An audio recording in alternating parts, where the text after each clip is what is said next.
Hello फुडजिलन्स, आज हामी घरमै चिप्स चिली बनाउन जाँदैछौँ। यसको लागि हामीलाई यी सामग्रीहरू चाहिने हुन्छ। सबै भेजिसलाई यसरी चप गरेर रेडी बनाउनुस्। आलुलाई पनि लामो स्ट्रिप्समा सबै काटिसकेपछि अब आलुमा थोरै नुन राखेर उमालेको पानीले एकछिन सोक गर्नुस्। यस्तो गर्दा आलु पनि हाफ कुक हुन्छ र नुनले यसको स्टार्च पनि निकाल्न हेल्प हुन्छ।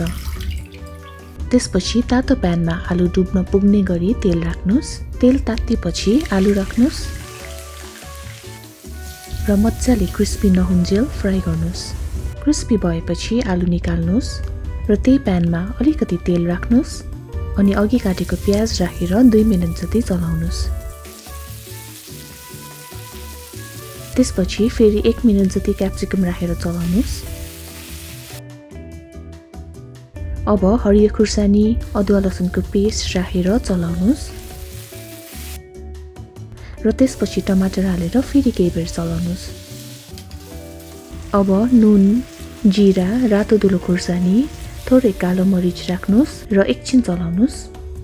केही बेरपछि सोय सस, टमेटो केचप र ग्रिन चिली सस राख्नुस् अनि यो मिक्सलाई मजाले चलाउनुस्।